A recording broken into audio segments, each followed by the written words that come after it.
بات کہتا ہوں، اب خاص بات، آپ کے کوئی مسائل آپ کے ساتھ شیئر کرنے کے لیے اگر آئے تو اطمینان سے بیٹھ کر اس کے مسائل سنو. اب کوئی سننے والا نہیں رہا، اب کوئی سننے والا. پہلے لوگ کہتے تھے مسائل حل کرنے والا نہیں رہا، میں کہا بہت دن ہو گئے مسائل حل کرنے والے قبروں میں چلے گئے. اب تو کوئی مسائل سننے والا بھی نہیں رہا، کس کو سنائے لوگ. یہ جو خودکشی کی وارداتیں ہیں نا، وجہ وہی ہے کہ کوئی دکھ سننے والا نہیں ہے، کوئی دکھڑا سننے والا نہیں ہے. تو کچھ لوگ تو زمین پر ایسے ہوں جو کسی کی سنتے ہوں، فریاد سننے کے لیے کوئی تو زمین پر نہیں سنتے لوگ. لیکن آپ سے کہتا ہوں، اگر میرے شہر کے مسجد کے ائمہ ان سے کہتا ہوں، میرے شہر کے اہل دانش ان سے کہتا ہوں، میرے شہر کے دولت مند ان سے کہتا ہوں، لوگوں کے مسائل سنا کرو.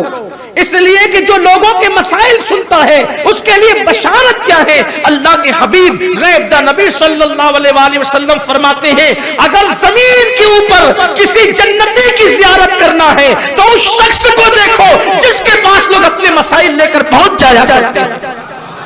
مصیبت میں جو لوگوں کو یاد آتا ہو، چلو اس کے دروازے پر، وہ ہمارا مسئلہ سنے گا اور حل کرے گا. اگر کوئی ایسا بندہ ہے سمجھ جاؤ یہ زمین کے اوپر جنتی ہے. ٹائم ہی نہیں ہے لوگوں کے پاس، اولاد کے مسئلے سننے کے لیے ٹائم نہیں ہے، بھائیوں کے مسئلے سننے کے لیے ٹائم نہیں ہے، بہنوں لوگوں کے مسئلے کوئی کیا سنے گا. آؤ یہاں پر ایک بات کہتا ہوں، شاید کہہ چکا اس سے پہلے لیکن عنوان کی مناسبت سے کہتا ہوں، جس کی کوئی نہ سنے نا اس کی بھی سنا کرو. ہو سکتا ہے تم کسی کی سن لو اور اس کا دل ہلکا ہو جائے تو کوئی ایک جان خودکشی سے بچ جائے. میں سمجھتا ہوں کہ جو لوگ خودکشی کرتے ہیں شاید ان کی کوئی سنتا نہیں ہے، ان کو کوئی تسلی نہیں دیتا ہے، کوئی ان کو اپناتا نہیں ہے. جب وہ سمجھتے ہیں کہ ہمارا کوئی نہیں رہ گیا تو موت کا راستہ اختیار کرتے ہیں، حالانکہ وہ غلط کرتے ہیں. ہمیشہ کا جہنمی عذاب وہ بول لیتے ہیں، لیکن کہیں نہ کہیں ذمہ دار ہم ہیں. ایک عورت، ایک لڑکی اگر جمعہ کرنے کے لیے آ رہی ہے اور وہ اپنا حال دل اپنے بھائی کو سنانا چاہتی، بھائی تو فلم میں گیا. جمعہ کے دن میرے شہر والوں کا 6 سے 9 اور 9 سے 12 فلم میں گزرتا ہے.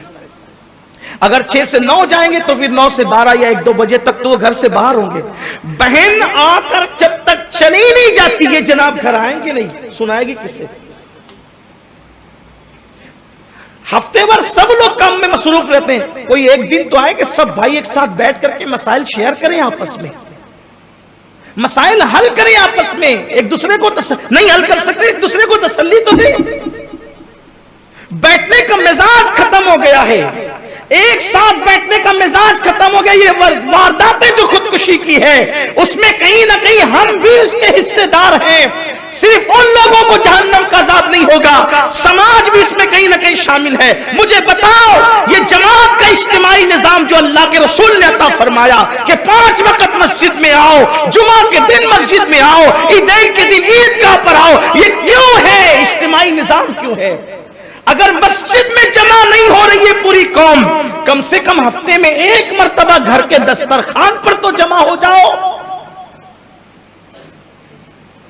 جمعہ کی نماز کے بعد کھانا تو ایک ساتھ بیٹھ کے کھا لو، پوچھو کہ تیرا چہرہ کیوں اترا ہوا ہے، تیرے ساتھ مسائل کیا ہے. درد دل کے واسطے پیدا کیا انسان کو، ورنہ عبادت کے لیے کچھ کم نہ تھے. کر رہا ہوں بیان،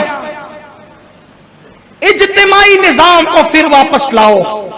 یہ میرے آقا نے کیوں فرمایا کہ ایک ساتھ بیٹھ کر کے کھاؤ. جتنے ہاتھ ہوتے ہیں اتنی برکتوں کا نزول ہوتا ہے، جتنے سر ہوتے ہیں اتنا برکتوں کا نزول ہوتا ہے. ایک ساتھ بیٹھ کے کھانے پر کیوں زور دیا گیا؟ اکیلے کھائیں گے تو بھی پیٹ بھرے گا، ایک ساتھ کھائیں گے تو بھی پیٹ بھرے گا. کیوں؟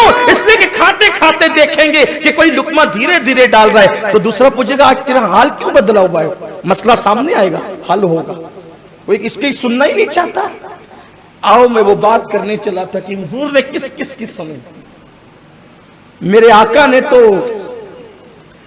اپنے الفاظ کے جامع میں وہ خوبصورت سا واقعہ کسی کی سنا کرو. بلکہ اگر کوئی دکھ میں اس کو تسلی دو. میرے آقا علیہ السلام فرماتے ہیں اگر کوئی کسی دکھی کو صرف تسلی دیتا ہے, بہت خوبصورت روایت یاد آ گئی, کوئی دکھی ہو اگر کوئی اس کو صرف تسلی دے, مسئلہ حل ہونے پر تو بہت بڑی بشارت ہے, صرف تسلی دے کسی دکھی کو, کوئی دکھ لے کر آئے اس کو تسلی دے, آقا علیہ السلام فرماتے ہیں اللہ اس کے لیے جنت میں سونے کا محل تیار کرتا ہے. دکھی لوگوں کو تسلی دینے کوئی آ گیا, ارے حضرت میرا کاروبار میں نقصان ہو گیا, اللہ سے دعا ہے اللہ تیرا نقصان کو ختم کر, صبر کر, اس سے اچھا ہوگا, ہو جائے گا تیرا, ہمت مت ہار, اس سے اچھا. جنت میں سونے کا محل تیار ہو گیا. اس کو کہتے ہیں ہنگ لگی نہ پھٹکری, رنگ چوکھا کے چوک. اس سے سستی جنت اور کیا چاہیے, اس سے سستی جنت اور. لیکن کوئی سنے تو یار, کسی کے ساتھ کوئی بیٹھ کے سنے تو, سننا ہی نہیں چاہتے, جہاں بیٹھتے خود ہی بک بک کریں گے, دوسروں کو موقع ہی نہیں دے. اور دیکھیں کوئی منہ اتار کر کے آیا ہے تو پھر وہاں سے کھسکنے کی کوشش کریں. درد بھری باتیں اخبار میں لکھنا, مائک پہ کرنا, محفلوں میں کرنا, سیاسی اسٹیجوں پہ کرنا, یہ ایک الگ عنوان ہے. درد بھرا قلم ہو جانے کی ضرورت نہیں ہے, درد بھری زبان ہو جانے کی ضرورت نہیں ہے, اس وقت درد بھرے دل کی ضرورت ہے. آج ہمارے قلم میں درد ہے, آج ہماری زبان میں درد ہے, ہمارے دلوں میں درد کہاں ہے؟ اور جب تک کہ دلوں میں درد نہیں ہوگا, غمگساری کا جذبہ نہیں ہوگا, لوگ اسی طرح پھانسی کے پھندے پہ لٹکتے رہیں گے.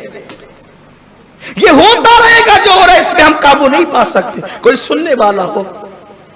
اسی لیے آپ دیکھیں اللہ کے ہر ولی کو دیکھیں, وہ اپنے دور میں کبھی آپ کو تہجد گزار ملے نہ ملے, میں بہت ذمہ داری سے کہہ رہا ہوں, کبھی وہ تہجد گزار ملے نہ ملے, لیکن وہ لوگوں کے فریاد رس آپ کو ضرور ملے. اس لیے کہ تہجد اس مقام پر نہیں پہنچاتی جو لوگوں کی فریاد رسی پہنچاتی. اللہ کو ہماری 2 رکعت کی ضرورت کیا ہے, وہ بے نیاز ہے, لیکن قوم کو ہماری ضرورت ہے.